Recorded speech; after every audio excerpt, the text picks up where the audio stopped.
Yo, YouTube. We're back doing another YouTube video. This time we're going to be talking about the Servants of Freedom. I'm finally back from our trip to Arrowhead Studios out in Stockholm. They flew out a bunch of us content creators just to talk with the devs and kind of get a sneak peek on some of the future content. Obviously can't talk about it, but it was really exciting. So that's why this is a bit delayed rather than like normally. I'm a little bit faster to give out my opinions and stuff like that. In this video, we're going to be talking about the patch that preceded this Warbond, changed a bunch of things. We're going to be talking about the Servants of Freedom Warbond, my thoughts on it, and the update that just came out today to it balance, change, nerf, however you want to say it, some of the things and like my thoughts on it and maybe some feedback towards the devs that I would give. And overall, just my general impressions of the Servants of Freedom Warbond. So let's get into it. First, let's talk about the Warbond. Because I think many people will be interested to see what I think. I think overall the theming of it is great. You know, sacrificing your life for Super Earth, you know, the armor. Although a little bit meme worthy, I think has like a great look to it with the helmet. I think the armor overall is pretty sick, especially if you grab the stuff that was in the Superstore, like the hatch and stuff. Very cool. Army of Two face mask. Great. I love the reference. But getting into the first item, the double-edged sickle. It originally released with medium pen, a little bit of light pen for the first couple shots, and then medium pen for the rest of it. And it got, as it warmed up, it would do more damage and fire, I believe, a little bit faster as well. Really cool weapon. Love the idea of it. Sacrificing your health for more damage. Very cool. Now, going into the controversy of it today, basically what they've changed is for the first 25% of the radiator or whatever the magazine, it's light pen. Then it goes to medium pen from 25 to 91%, right? And then from 91%, and then, you know, as it's overheating, it'll do pen 4, heavy pen, which is insane. It's really powerful in the right context.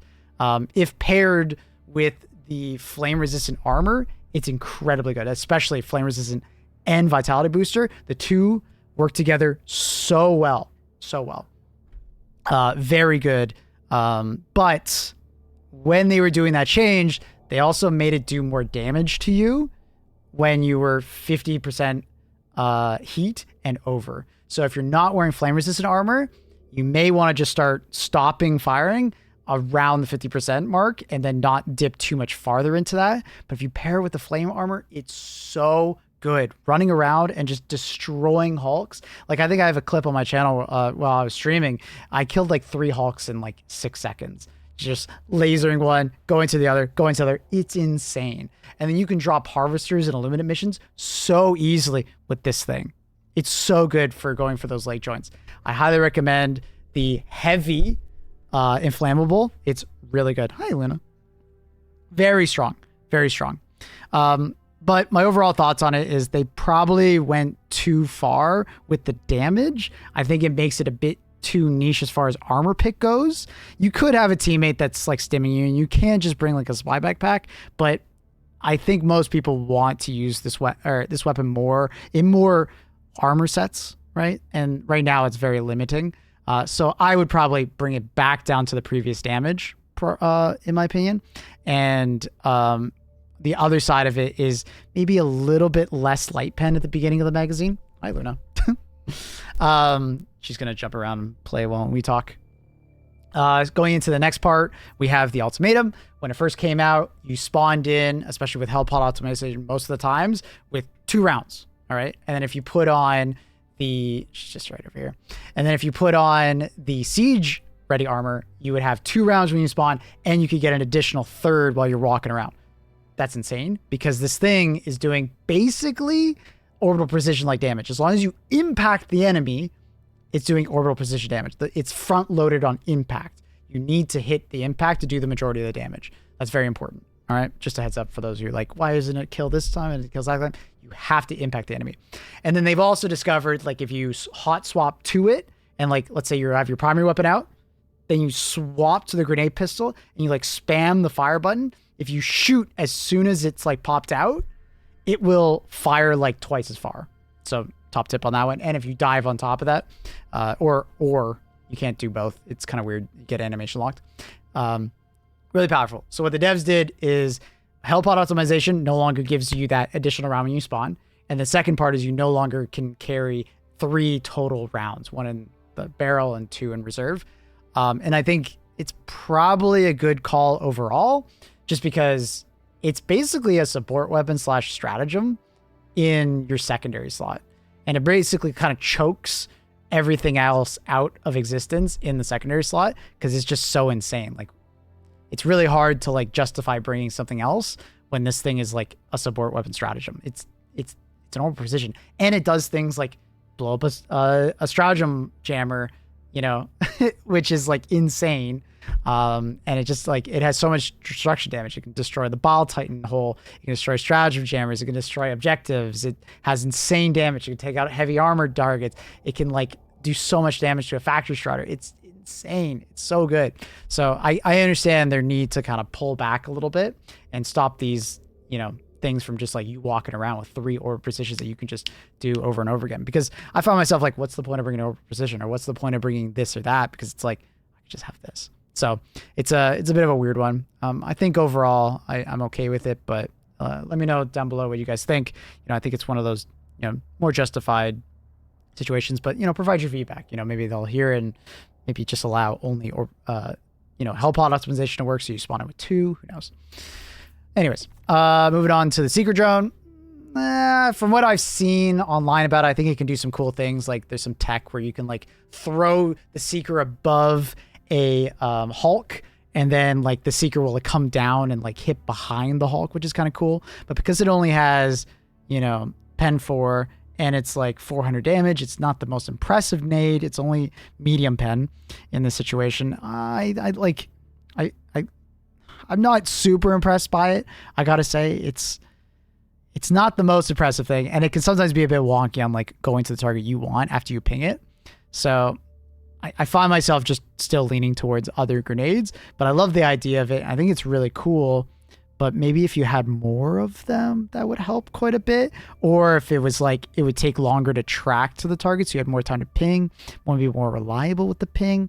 Hard to say exactly what I would do to it to make it more appealing, but I think there's different avenues you can go down.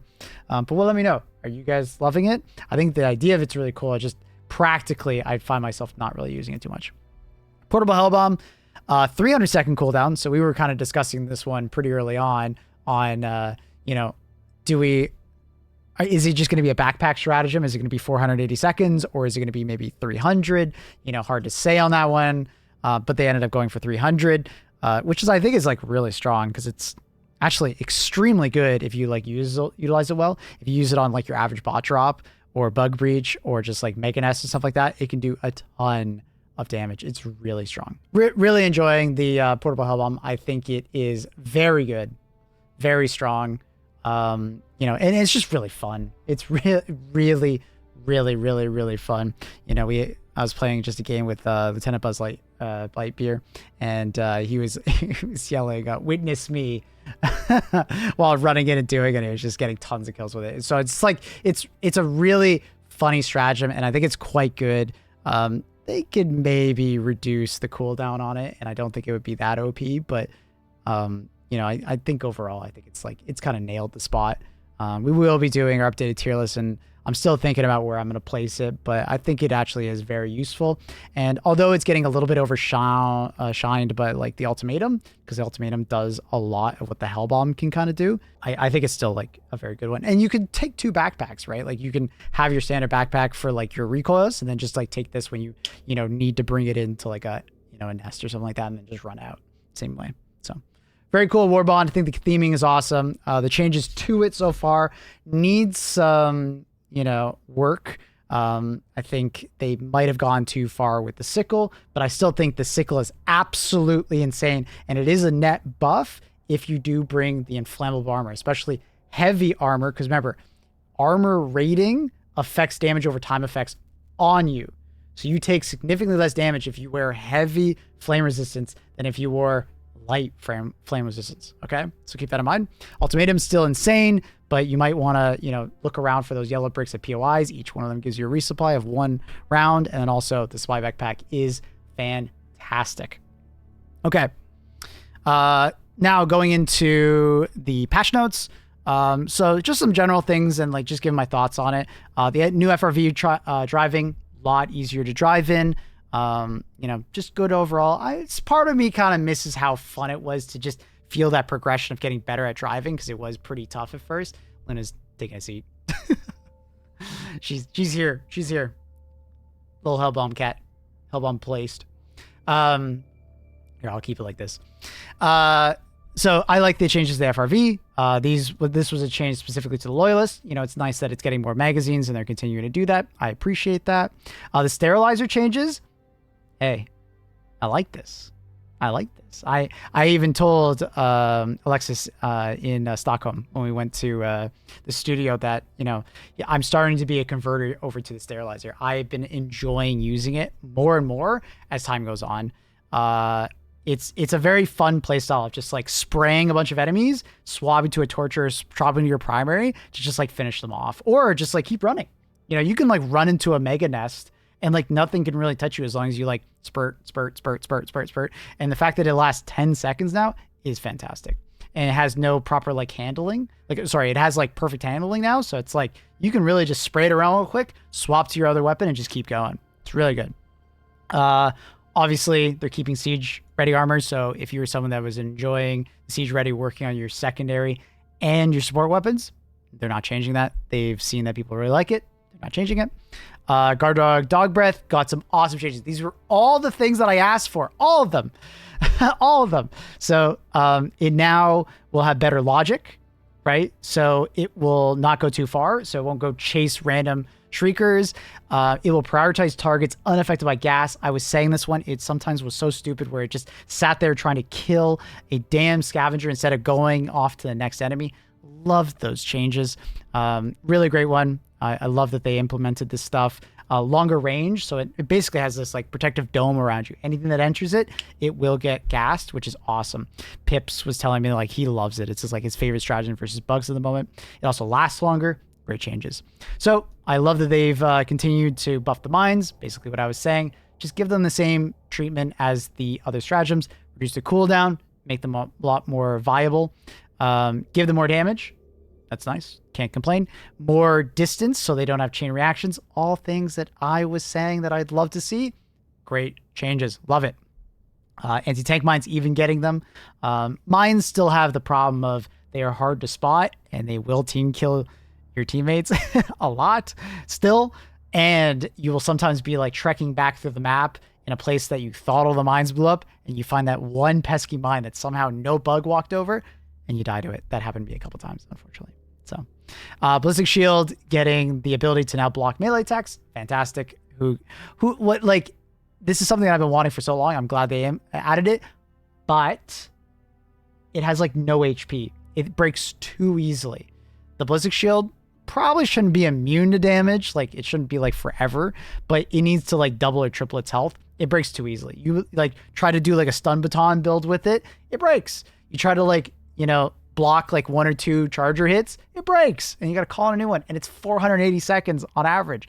It takes too long. So it needs to be tankier. And this is also a thing that I've been talking about on bot missions. It just breaks too easily. You feel like you'd rather just bring like the bubble shield, instead. So if this can also happen with more health, fantastic. So, yeah. They also added back emoting while ragdolling. Sick. Love that. I'm a fan. But, yeah. I'm a huge fan of the things that they did in the patch. Now that I've had even more time to play with them, I'm pretty happy. So, anyways. Thank you for watching. That's going to be the end of the video here. Let me know what you guys think of the Warbond and the changes to it. If you guys are looking for the patch notes, I'll put them down below. We'll even have the new one and the differences between the different guns and the magazines and the sidearm and stuff like that. If you guys want to read through it, I'll have a link down below. So yeah, please consider subscribing, checking out the Discord, link down below. And come on by the stream. We're live on Twitch every day. And very soon I'll be live streaming on YouTube. The plan is to get that rolling in at least the next week or a couple days. So, yeah. Much love, everybody. Thank you for watching. And here. I'll catch you guys on the next one. Updated tier lists will be coming with the Warbonds and stuff like that. And just because they've been changing some stuff, I want to move some things around. So expect those soon. Peace out, everybody. Bye.